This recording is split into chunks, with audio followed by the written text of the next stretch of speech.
வாரத்துல பிரசங்க வரம் ஒரு ரட்சிப்புக்கான அடையாளம் அல்ல, பாவ உணர்ச்சியும் ரட்சிப்புக்கான அடையாளம் அல்லன்னு பார்ப்போம். இன்னைக்கு 18வது பக்கத்துல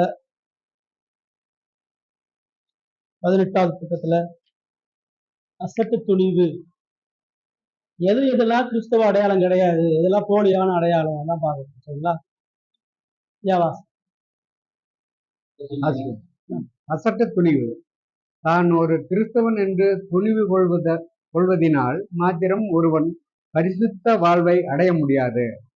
அவ்விதம் மனதை தேற்றிக் கொள்பவர்களை வீண் நம்பிக்கைக்கும் பொய்யான துணிகரத்திற்கும் எதிராக எச்சரிக்க வேண்டும். வாட்ச ஒரு 2 பேராகிராஃப் என்ன சொல்லுது நமக்கு மீனா?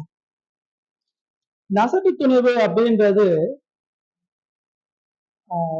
கடவுளை அறியாத முன்னாடி இருந்த ஒழுக்கம் கடவுளை அறிந்ததுக்கு அப்புறமும் தொடர்ந்து இருக்கும்போது கிறிஸ்தவன்னா சில நேரம் நான் பாரம்பரியமா கிறிஸ்தவனா இருக்கிறேன்.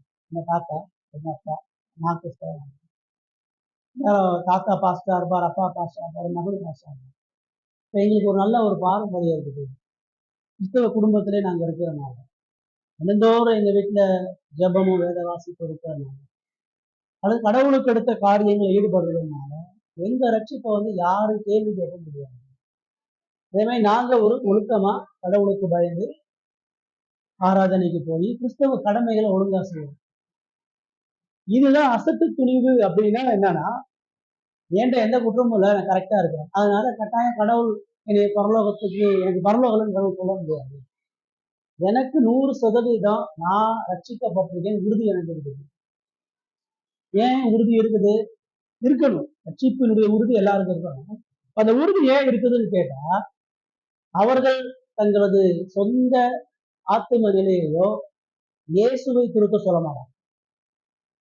நீ பரலோகம் போனா உடைய கடவுள் போகணும், உடையது கடவுள் பரலோகம் எதுக்குன்னு கேட்டீங்க அப்படின்னா, நான் இப்படி பிறந்தேன், நான் இப்படி வாழ்ந்துட்டு இருக்கிறேன், என்கிட்ட இந்த அடையாளங்கள்லாம் காணப்படுகிறது, நான் யாருக்கும் மனசாட்சிக்கு யாருக்கு நான் தீங்கு பண்ணல, வீட்டுல வந்து கேளுங்க, என் நண்பர்கள்ட்ட கேளுங்க, நான் யாருக்கு யாரை ஏமாத்த என்னைய போய் கடவுள் எப்படி நிராகரிப்பாரு?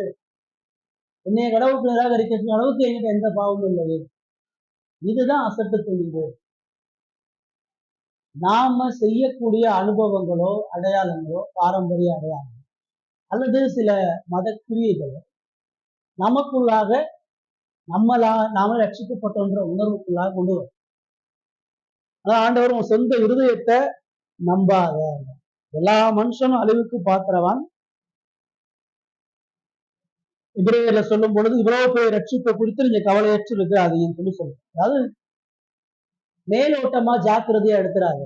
யூதனுடைய பெரிய பிரச்சனை என்னன்னா, கடவுள் எகிப்திலிருந்து தனது வல்லமையை காண்பித்து ரட்சித்து கொண்டு வரும்போது அந்த கானானுக்குள்ள வந்த உடனே கடவுள் எங்களோட தான் இருக்கிறாரு, எங்களோட இருந்தோம்னா செங்கடலை பறந்தாரு, இவ்வளவு பேரை அனுப்பிட்டு எங்களுக்கு இவ்வளவு பெரிய பாவம் தேசத்தை கொடுத்துருக்கிறாரு, இது ஆசரிப்பு கூட இருக்குது, ஆசாரியர்கள் இருக்கிறாங்க, நியாய பிரமாணம் இருக்குது, நான் ஆபிரகாமுடைய புத்திரன், இஸ்ரவேல்ல பிறந்த இஸ்ரவேலன், பென்யமீன் கோத்திரம் தான், என்னை எப்படி கடவுள் நிராகரிக்க முடியும்?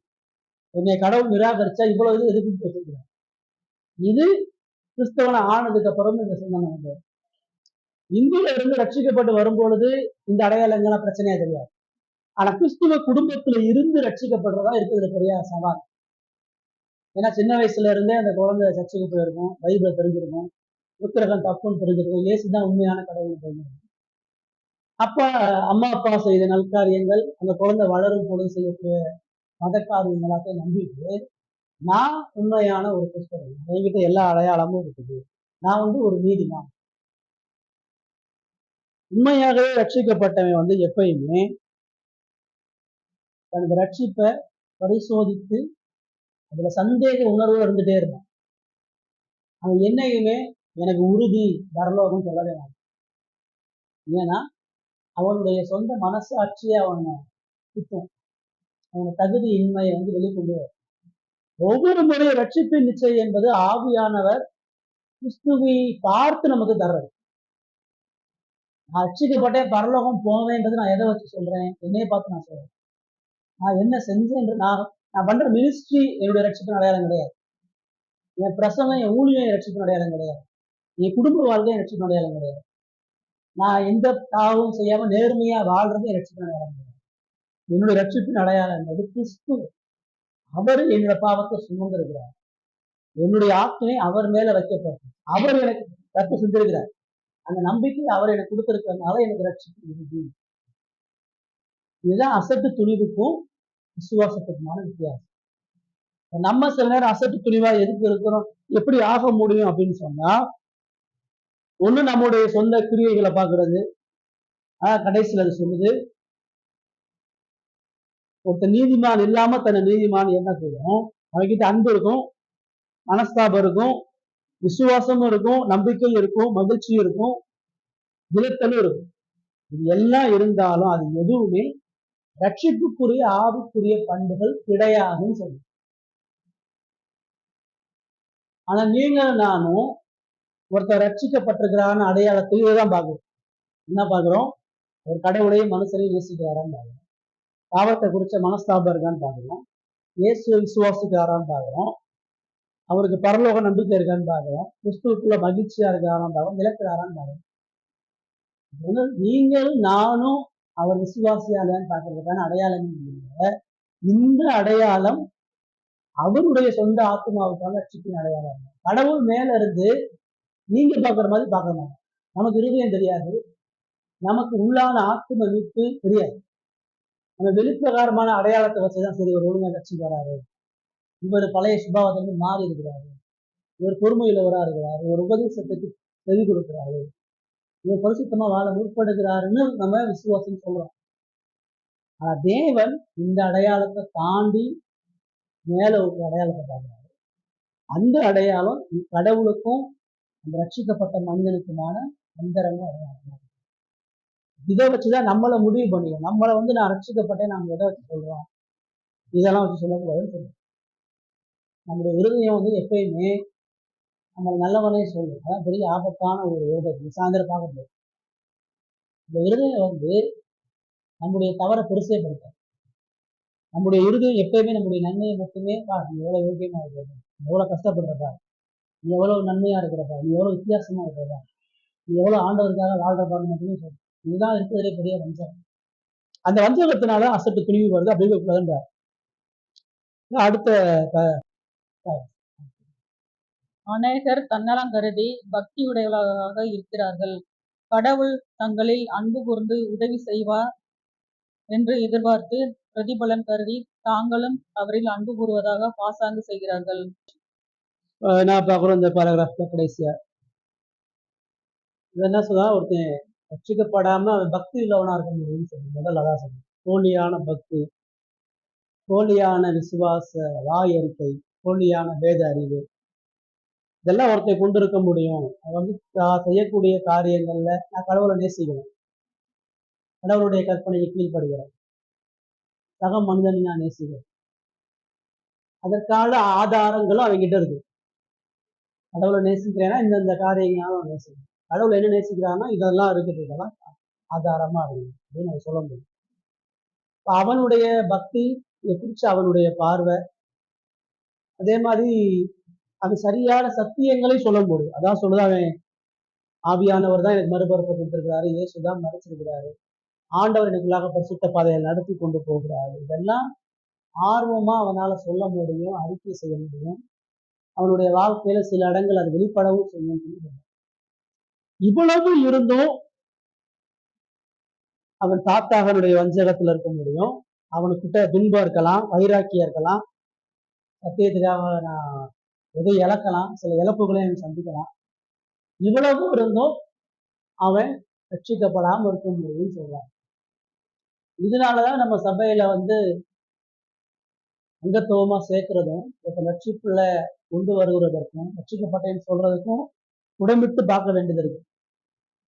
இந்த சபையில ஆரம்ப காலத்துல இருந்து வந்த சில பேரை குறிச்சு நானே அதிசயப்பட்டு சொல்லுவேன், இவங்கெல்லாம் ரட்சிக்கப்பட்டிருக்காங்கன்னு சொல்லியிருக்கேன். அவங்களாம் சபையில இல்லவே இல்லை. உங்க 2 பேருக்கு முன்னாடிலாம் ஞானஸ்தானம் கேட்ட ஆட்கள்லாம் உண்டு. அவங்க ஞானஸ்தானம் கொடுப்போம் நானும் என் வாயை டெக்கர் பண்ணுவேன். ஆனா அவங்க காணாம போயிட்டாங்க. நிறைய பேர் விசுவாசத்தை குறிச்சு நான் அதிசயப்பட்டிருக்கேன். அவங்களோட உட்கார்ந்து பேசும்பொழுது அவங்க சத்தியத்துல சொல்லக்கூடிய அறிக்கை. அதனால அவங்க குடும்பத்துல சில உபத்திரவங்கள் வரும் பொழுது அவிசுவாசம் உள்ள கணவன் மனைவி கிட்ட எல்லாம் அவங்க எவ்வளவு சண்டை போட்டு ஆராதனைக்கு வந்தா நான் பார்க்கிறேன். நேரத்துக்கு வந்துருவாங்க, ரொம்ப பயபக்தியா ஜெபம் பண்ணுவாங்க, வேதம் வாசிப்பாங்க, சபையில பல உதவிகளை செய்வாங்க. ஒரு போதகனா இங்க இருந்து பார்க்கும்போது இதுக்கு மேல என்ன விசுவாச அடையாளங்கள் தேவை நான் யோசிக்கிறேன். நான் மனைவியோட டிஸ்கஸ் பண்றப்பெல்லாம் நான் உறுதியா சொல்றேன், இவங்கெல்லாம் கட்டாயம் 100% சபையை விட்டு போக மாட்டாங்க, நல்ல விசுவாசம் சொல்லுவாங்க. அடுத்த 2-3 காலத்துல அவங்க எல்லாம் இல்லாம போயிருக்காங்க. இப்ப நான் எப்படி ஜட்ஜ் பண்றேன், நான் எப்படி யோசிக்கிறேன், இதுதான் மனித பார்வையும் கடவுளுடைய பார்வையும் எவ்வளவு வித்தியாசமா இருக்குது. நம்ம என்னதான் சில அடையாளங்களை பார்த்து சில பேருடைய விசுவாசத்துக்கு மதிப்பிட்டாங்க, சோதனை காலங்களிலும் அவர்களுடைய உண்மையான விசுவாசத்தை கடவுளை தவிர வேற யாரும் அறிய முடியாது. சில பேரை ஞானத்தான கொடுத்து அங்கத்துவமா வச்சுட்டுமே நம்ம யோசிக்கிறோம், உண்மையாவே இவங்களுக்கு ரட்சிப்பு நடைபெற்றிருக்குதா? அப்படிலாம் இருந்தா ஏன் உங்க வாழ்க்கையில இந்த மாற்றங்கள்லாம் நடைபெறாம சீர்படாம வைராக்கியத்தோட பிடிவாதமா இருக்காங்கன்னா அப்போது அதனாலதான் நம்ம ஒரு பாஸ்டா ஒரு சபையில ஒருத்தவங்களை ரட்சிப்பட்டு உள்ள இணைக்கும் போது யாருடைய ரட்சிப்புக்கும் நம்ம கேரண்டி தரது. கடவுள் வேதத்துல சொல்லிருக்கிறாரு, ஒரு ஆத்மாவை இதெல்லாம் பார்த்து நீ உள்ள சேர்த்துட்டாங்க, நான் சேர்த்து வச்சிருக்கேன். சில நேரம் அவங்க பின்வாங்கி போய் அதற்கு எதிராக வாழும் பொழுது சபை ஒழுங்கு நடவடிக்கை எடுத்து அவங்க தள்ளி வைக்கிறோம். சில பேரை தேவனை சபையில இருந்து வெளியே அனுப்பிடுறோம். சில பேரை நம்ம விசுவாசிங்க யோசிக்க மாட்டோம், இவங்க வேற ஏதோ தாண்டி வர்றாங்க, இவங்க ரட்சிப்புல நடைபெறாத மாட்டோம். ஆனா தேவன் காலப்போக்குல அவங்க எவ்வளவு விசுவாச பலமுள்ளார்களான்னு காட்டுவார். நம்ம எதிர்பார்க்காதவர்கள் அந்தந்த இடத்துல முதிர்ச்சியா ஞானமா பலமா இருப்பாங்க. சில பேருக்கு எக்ஸ்பிரஸ் பண்ண தெரியாது, செயலை காட்ட தெரியாது. தேவன் உறுதியா அந்த ரட்சிப்புக்கு நேரம் கொண்டு போவார். சில பேரை நம்ம பார்த்து ஆகணும் நல்லா காணாம போயிடும். இதுதான் இங்க நம்ம கவனிக்கிறோம். அவனுக்கு காணப்படக்கூடிய போலியான மனம் திரும்புதல், போலியான அறிக்கை, எல்லா மனித பார்வையில அவனுடைய எல்லா ரட்சிப்புக்கான அடையாளங்களும் இருக்கு. ஆனா அவனுடைய ஆள் மனதுல, அவனுடைய உள்ளான இருதயத்துல அவன் ஒரு போலி, அவன் உண்மையா மனம் திரும்புதல அவன் தேசம் போறான். இயேசு பின்னாடி வந்த பல கோடிக்கணக்கான கிறிஸ்தவர்களை போல சபையை இருக்க முடியும் அப்படின்றத நம்ம காலப்போக்கில் அறிஞ்சுக்கணும். அதான் இங்க சொல்றான், என்கிட்ட இதெல்லாம் இருக்கு, என் மனசு சாட்சி சொல்லுது, என் மனசாட்சிக்கு தெரியும் நான் யாரு, என் உணர்வு சொல்லுது. சபையில இந்த அடையாளத்தை பாருங்க, குடும்பத்துல இந்த அடையாளத்தை பாருங்க, வெளியில பாருங்க, இதெல்லாம் எனக்கு சொல்லுது. ரட்சிப்பை பார்த்தாங்க எல்லா மனுஷன் எப்பெல்லாம் அவனுடைய ரட்சிப்பை அவனை சுத்தி பார்த்துக்கிட்டே இருக்கிறானோ அதெல்லாம் போலியான அடையாளம். அவனுடைய அனுபவத்தையும் அவனுடைய வாழ்க்கையின் அடையாளங்களையும் அவனுடைய உணர்வுகளையும் அவனுடைய இறையியல் அறிவையும் அவனுடைய வேதத்தின் மீதான வைராக்கியத்தை சில இழப்புகளை வச்சு அவனை சொல்லவே முடியாது. ஆவியானவர் அவனுக்குள்ளாக மறுபிறப்பை மனம் திரும்பலையும் கொடுக்கும் போது அந்த ரட்சிப்பு பரலோக கிருபையா அவனுக்கு வருகிறதுனால அதை குறித்து அவன் பேசும் பொழுதெல்லாம் அவனுக்குள்ள எப்பயுமே ஒரு பதட்டமும் ஒரு நடுக்கமும் ஒரு உறுதியற்ற சிந்தனைகள் கட்டாயம் இருக்கு. ரொம்ப உறுதியா துணிகரமா நான் தான் பெரியவன், எனக்குள்ளதான் ரட்சிப்பு நடைபெற்றிருக்குது, நான் தான் வைராக்கியமா இருக்கிறேன், என்னுடைய விசுவாசம் உறுதியா இருக்குது, நான் ஸ்ட்ராங்கா இருக்கிறேன்னு சொன்னானாலே அவன் ஏதோ ஆபத்துல இருக்கிறான். பவுல் சொல்றான், என்கிட்ட எந்த குற்றமும் இல்லை, நியாய பிரமாணத்துல குற்றம் சாட்டாதவன், என் பாவம் என்கிட்ட என்ன பாவம் இருக்குன்றது யாரும் கண்டுபிடிக்க முடியாத அளவுக்கு என் வாழ்க்கை இருக்குன்றான். அவனே என்ன சொன்னா, பாவிகள பிரதான பாவி, நான் நிக்கிறேன்னு நினைக்கல, நான் விழாம இருப்பதற்காக கடவுளுடைய கிருபையை தேடி ஓடுறேன், என்னுடைய பிரசங்கமும் என்னுடைய ஊழியமும் என்னுடையது அல்ல அப்படின்னு சொல்றாங்க. அதை நம்ம எப்பயுமே அதான் அந்த மாய்மாலமான அந்த ரட்சிப்பு, மாய்மாலமான அந்த அடையாளம் எல்லாம் நியாய தீர்ப்பு நாள் தான் நமக்கு வரும். நியாய தீர்ப்பு நாள்ல யாரெல்லாம் பரலோகம் நம்ம வருவாங்கன்னு நினைச்சிருப்பாங்களோ அவங்களாம் வரமாட்டாங்க. யாரெல்லாம் நம்ம அற்பமா அசட்டையா நினைச்சோமோ அவங்களாம் வந்திருப்பாங்க. உன் எண்ணங்கள் உன் சிந்தனைகள் வேற, என்னுடைய எண்ணம் என்னுடைய சிந்தனை வேற. இதுதான் நம்மளை இன்னும் ஜாக்கிரதையா நம்முடைய ரட்சிப்பை ஆழமா ஆராய்ந்து பார்க்கவும் பரிசோதித்து பார்க்கவும் நம்மளே உறுதிப்பட கேள்வி கேட்கவும். அதே சமயத்துல இந்த வெளி அடையாளங்கள்லாம் உண்மையே கிடையாது, இதெல்லாம் போலி, இந்த அடையாளங்கள்லாம் பார்க்கவே கூடாது நம்ம சொல்ல வரல. அந்த அடையாளங்கள் வந்து இருக்கணும். அந்த அடையாளங்களா இருந்தாதான் அவன் விசுவாசியா நம்ம சொல்ல முடியும். ஒழுங்கா ஜெபிக்கணும், சபைக்கு வரணும், கடவுளுக்காக தன்னை அர்ப்பணிக்கணும், விசுவாசத்தை அறிக்கணும், இது எல்லாம் இருக்குது. ஆனா அதை மாத்திரம் அவன் பிரதானமா கொண்டு இருக்கக்கூடாது. அதுக்குள்ளான கிறிஸ்து செய்த அந்த உறவும் அந்த ரட்சிப்பு தான் பெருசுன்றதை கவனிக்கணும். அடுத்து 7 வாசம். ஒரு புது அனுபவம் அடைந்த வேளையின் நினைவு. ஒருவன் தான் இந்த நாளில் ரட்சிக்கப்பட்டேன் என்று குதூகலத்துடன் சொல்லிக் கொண்டே இருப்பதினால் அவன் ஆவிக்குரிய வாழ்வை அடைந்தவன் என்று திட்டமாக சொல்ல முடியாது. அநேகர் தங்கள் மனம் மாறி குணப்பட்ட நாளையும் வேலையும் சொல்லுகிறார்கள். அவர்களுடைய ஆவிக்குரிய அனுபவத்தில் அது ஓர் இன்ப நாள். கடவுள் தனது அன்பை ஒருவனுக்கு வெளிப்படுத்தும் பொழுது அவன் களி கூறுகிறான். நிறைய நேரம் நீங்க எப்போ ரட்சிக்கப்பட்டீங்க, அதை ரட்சிக்கப்பட்டீங்களான்னு கேள்வி கேட்போம்.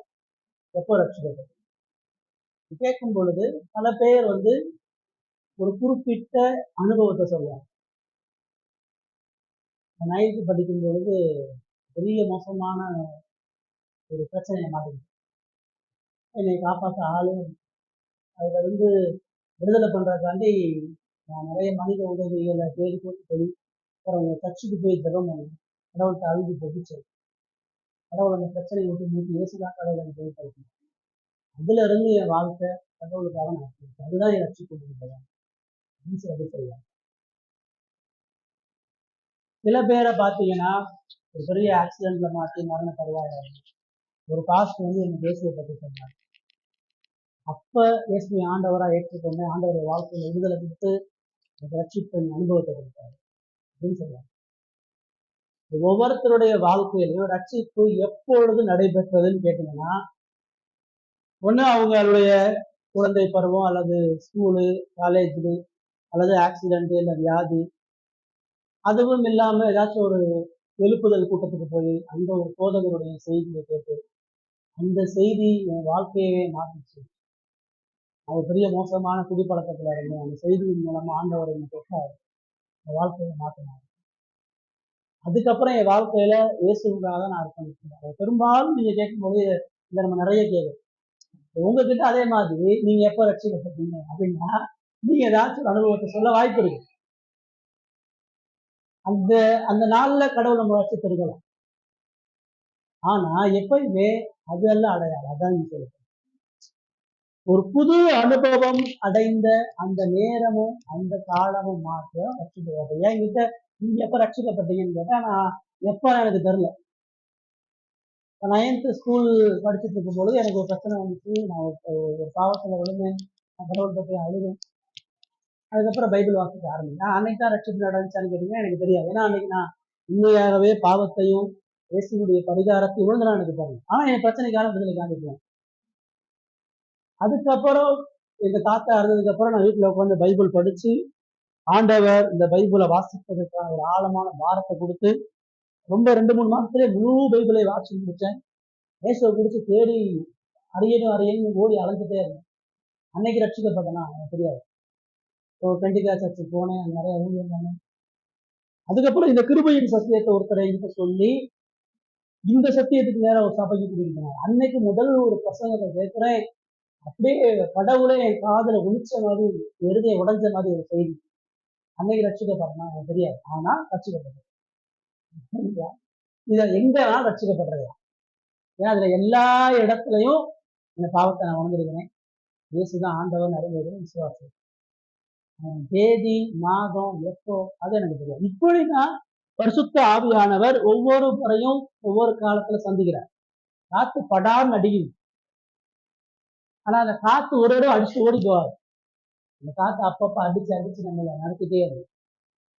ரட்சிப்பின் அனுபவம்ன்றது அன்னைக்கு எனக்கு இப்படி நடச்சுங்க, இப்படி நான் மனம் திரும்பினேங்க, இப்படி நான் மறுபுறப்பாடுங்க, எனக்கு அதெல்லாம் கிடையாது. யாருடைய ரட்சிப்பின் பைபிள் எடுக்க பார்த்தீங்க, கடவுள் ஒரு முறை சந்திப்பார். அப்போஸ்தலனாகிய பவுல அப்போஸ்தலர் 9ஆம் அதிகாரத்தை கடவுள் நேரடியா சந்திக்கிறார். நான் தான்பா இயேசு, பிரத்யட்சமா தரிசனமாகி நீ என்னையெல்லாம் துன்பப்படுத்திட்டு இருக்கிற, நான் தான் படைத்த கடவுள் சொல்றாரு. ஆனா அவன் அந்த இடத்துல ரட்சிக்கப்பட்டானா? நமக்கு தெளிவா தெரியாது. அவன் அதை நம்புனானா, விசுவாசிச்சானா, ஏத்துக்கிட்டானா, ஆண்டவருடைய கண்ணை குருடாக்குறார். அவனுக்கு ஒரு பெரிய டக்குன்னு ஒரு நொடியில அந்த விசுவாசம் நடக்கல.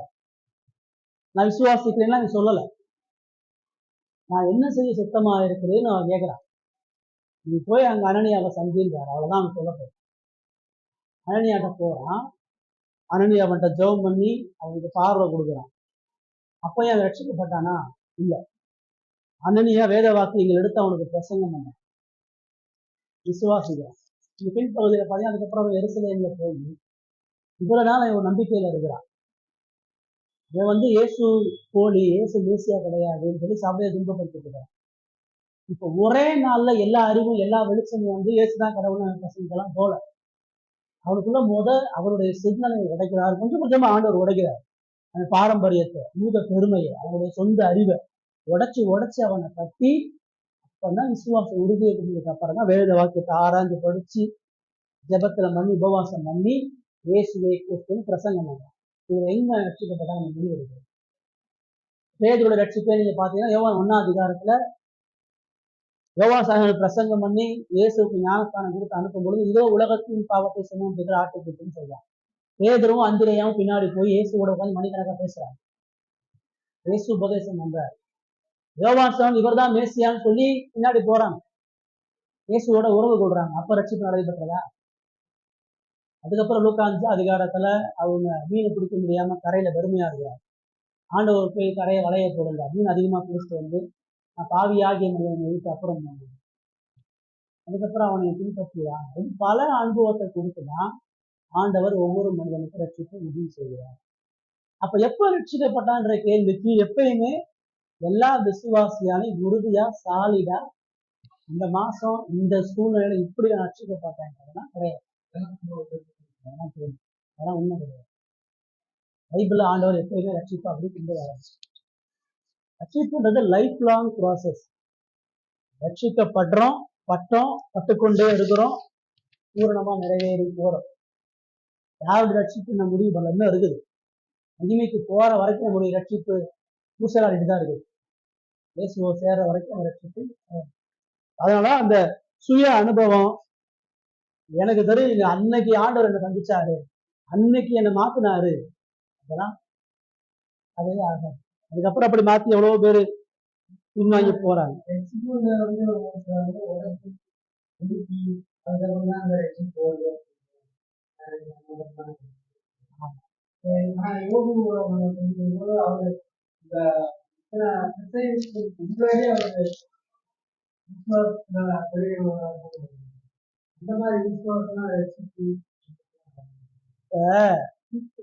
நம்ம பார்த்த பகுதி யோபு ரட்சிக்கப்பட்டானா இல்லையா நம்ம பார்க்கலாம். விசுவாசம் எப்படி இந்த பூமியில சோதனை மேற்கொள்றதுன்னு நம்ம பார்க்கலாம். அது பறக்கும் பொழுது ஏசாயா சொல்றான், நீ கருவில் இருந்து என்னை தெரிந்து கொண்டு நான் பிறக்கும் பொழுது உமது சார்பா பறந்தேன்றான். அப்ப அது எங்க இருக்கு ரட்சிப்பா? ஏசாயா சொல்ற நீ பிறக்கும் பொழுதே உன் ஊழியக்காரனை திருப்படிச்சேன்றாரு. விவசாயான கருவில் இருக்கும் பொழுதே ஆவியில நிரப்பப்பட்டு எனக்கு தாசனா இருப்பான்றாரு. பிறந்ததுல இருந்து கடவுளை அறிஞ்சு கடவுளாக ஊழியம் பண்றாங்க. எங்க ரட்சிப்பா இருக்கு நம்ம சொல்லுவோம். தேவன் சில நேரம் மனிதனை சந்திச்சு பிரத்யட்சமா வெளிப்படுத்துறாரு, சில நேரம் அப்படி வெளிப்படுத்துறது ப்ராசஸ். ஆனா ஒன்னே வேதம் என்ன சொல்லுது? ரட்சிப்பு ஒரு நாள் ஒன்றை என்னாச்சு கிடையாது, ஒரு நாள் நடக்கிறதா. ஒரு நாள் ஒரு அனுபவம், ஒரு செயல். 20 வருஷத்துக்கு முன்னாடி நான் மனம் திரும்ப 20 வருஷத்துக்கு முன்னாடி சந்திச்சாருன்றதெல்லாம் இன்னைக்கு அது இருக்குதா? இன்னைக்கு அந்த பாதிப்புல இன்னைக்கு அந்த ரட்சிக்கப்பட்டு போறோமா? அதான் நம்ம பார்க்கிறோம். ஸோ அதான் கடைசி மரத்தின் கனி முக்கியமே ஒழிய நாட்டப்பட்ட தேதி முக்கியம். மரத்தோடைய முடிவு கூட்டு கொடுக்குதா? அதான் நம்ம ரட்சிப்புன்னு பார்க்கிறோம். அது எந்த நேரத்துல நாட்டப்பட்டு எத்தனை தண்ணீர் விஷயம் நம்ம பார்க்கணும். ரைட்டா ஃபைனல் முடிவுரை வாசனை அப்படின்னு. உங்களை ஆராய்ந்து உங்களில் ஆவிக்குரிய வாழ்க்கை உண்டாவென்று பாருங்கள். நீங்கள் சாகும் பொழுது தவறான நம்பிக்கை அழிந்துவிடும், ஆவிக்குரிய நம்பிக்கை நிலைத்திருக்கும். ஃபைனலா என்ன சொல்றாங்க? 7 பாயிண்ட் பார்த்துருவோம். 7மே என்ன சொல்லுதுன்னா, நாம யாரு நம்ம தெரிஞ்சுக்கணும். இந்த 7ல நம்ம இருந்துடக்கூடாதுன்னு சொல்லுது. 7 நிமித்தமா நான் ரட்சிக்கப்பட்டேன் நம்ம சொல்லக்கூடாதுன்னு சொல்லுது. முதல்ல நான் ஒழுக்கமா இருக்கிறேங்க தான். 2வது வேத அறிவு எனக்கு இருக்குது, வேத சக்தி இருக்கு. 3வது நான் மத காரியங்கள் தெளிவாக செஞ்சுட்டு இருக்கிறேன். கடவுளுடைய கடமைகள் செஞ்சுட்டு இருக்கிறேன். எனக்கு கடவுளுடைய வார்த்தையை பிரசங்கம் பண்ற, கடவுளுடைய ஊழியத்தில் இருக்கிற அல்லது கடவுளுடைய சத்தியத்தை மற்றவங்களுக்கு பகிர்ந்து வரக்கூடிய அறிவு வரங்கள் இருக்குது. பாவ உணர்ச்சி இருக்குது. பாவத்தை குறித்து ஆழமா உணர்றேன். உறுதி இருக்குது. எனக்கு தெரியும், என்னுடைய சூழ்நிலை, என்னுடைய அனுபவம் எல்லாம் சொல்லுது. நான் எப்ப ரட்சிக்கப்பட்டேன்றதெல்லாம் நான் அனுபவிச்சிருக்கிறேன். இது எல்லாமே கிடையாது. ஃபுல்லாவே நம்மளை சர்ச் பண்ணி பார்க்க வேண்டியது இருக்குது. நான் ரட்சிக்கப்பட்டேன்னு உங்களுக்கு தெரியுமா? தெரியாதா? ரட்சிக்கப்படாதவருடைய பிரசங்கத்தை கேட்டுட்டு இருக்கீங்களா? நேற்று இரவு கூட நான் உண்மையாகவே கடவுள் எனக்கு ரட்சிப்பை கொடுத்துருக்கிறாரா, எனக்குள்ள ரட்சிப்பு உண்மையாவே நடந்திருக்குதான்ற கேள்வியை நான் ஜெபத்தில் கேட்டு ஆண்டவர்களுக்கு கடந்த 6 நாள் நான் ஊழியம் தான் பண்ணேன். திங்கட்கிழமையில இருந்து சனிக்கிழமை வரைக்கும். திங்கட்கிழமை பாஸ்டர்ஸ் மீட்டிங் ப்ரிப்பேர் பண்ணேன். 3 நாள் பிரசங்கம் பண்ணேன். திரும்ப வெள்ளிக்கிழமை பைபிள் சொல்லி எடுத்தேன். நேற்று ப்ரீச்சிங் ரெடி பண்ணேன். இன்னைக்கு கடவுளுடைய வார்த்தையை எல்லா ஊழியர்களும் கடவுளுக்காக செஞ்சு படிச்சு ஜெபம் பண்ணிட்டே தான் இருக்கிறேன். ஆனாலும் எனக்குள்ள ஒரு கேள்வி, ரட்சிப்பு நடைபெற்று இருக்கிறாங்க. அந்த உணர்வு சாகுற வரைக்கும் இருக்கணும். ஏன்னா என்கிட்ட இன்னும் கிறிஸ்துவின் சாயல் வரலையே, இயேசுவை போல போராட முடியலையே, ஜெயிக்க முடியலையே. இப்ப நான் யோபுவை படிச்சேன். யோபுவை படிக்கும் பொழுது என் வாழ்க்கையை யோபுவை போல இல்லை. யோபுவை குறித்து சாட்சி கொடுக்கக்கூடிய தேவன் பரலோகத்துல என்னைய பத்தி கடவுள் நினைச்சிட்டு இருப்பாரு. குடும்பத்துல செய்யக்கூடிய பேச்சு, செயல், ஊழியத்துல செய்யக்கூடிய கமிட்மெண்ட், வெளியில மக்களோட பேசக்கூடிய காரியங்கள், என்னுடைய பொழுதுபோக்கு, இதெல்லாம் பத்தி கடவுள் பரலோகத்துல என்ன பேசிட்டு இருப்பாரு. யோபுவை போல என்னை பத்தி பேசுவாரா அப்படின்னு கேள்வி கேட்கும் பொழுது உண்மையாகவே கடவுளுக்கு பிரியமா ரட்சிக்கப்பட்ட நபரான்ற பயம் வரும். இந்த பயம் தினந்தோறும் இருக்கணும். அதுதான் ரட்சிப்பினுடைய அனுபவம். அதெல்லாம் இல்லைங்க, நான் 25 வருஷமா இந்த சத்தியத்துல இருக்கிறேன். கடவுள் ஒரு சபையை கொடுத்துருக்காரு, என் மூலமா இவ்வளவு பேருக்கு ரட்சிப்பை கொடுத்துருக்காரு. இவ்வளவு ஊழியம் பண்றேன், இவ்வளவு பேர் சத்தியத்தை கேட்கிறாங்க, நான் இவ்வளவு படிச்சு வச்சிருக்கிறேன், பைபிள் எனக்கு இவ்வளவு தெரியும், இதெல்லாம் நம்பிட்டு இருந்தேன் அப்படின்னு சொன்னேன். எனக்குள்ளாக உண்மையாகவே ரட்சிப்பு இல்லைன்னு தான். நான் என்ன செய்யறேன், என் பிஹேவியர் எப்படி இருக்குது, எவ்வளவு அர்ப்பணிப்பா இருக்கிறேன், என் கிரியைகள் என்னவா இருக்குது, எதுவுமே தீர்மானிக்காது. போதகனா இருக்கனால ரட்சிக்கப்பட்டவங்க கிடையாது, ஊழியம் பண்ணாலும் ரட்சிக்கப்பட்டவங்க கிடையாது, வேதத்தை நேசிக்கனால வேதத்துக்கு அர்ப்பணிக்கலாம் ரட்சிக்கப்பட்டவங்க கிடையாது. எதுவுமே அடையாளம். என் அடையாளன்றது என் சொந்த இருதயத்துக்குள்ளாக இயேசு யாரு, இயேசுடைய இருதயத்துல நான் எங்க இருக்கேன், அதுதான் என் ரட்சிப்பு. இதெல்லாம் ஓடி போயிடும், இதெல்லாம் காணாம போயிடும். 10 பேர் வருவாங்க, 10 பேர் காணாம போவாங்க. ஊழியம் இருக்கும், ஊழியம் இல்லாம இருக்கும். கடவுள் போதக ஊழியத்திலிருந்து என்ன எடுத்துருவாரு. குடும்பத்துல என்ன நடக்கலாம், பிள்ளைங்க சாகலாம், மனைவி சாகலாம், வாழ்க்கை தலைகீழ மாறி போகலாம், நானே வியாதிப்பட்டு கோமாசையில படுத்துட்டு போகலாம். இதெல்லாம் என் ரட்சிப்பு தீர்மானிக்கிறது அல்ல. சொந்த இருதயமும் சொல்லுங்க.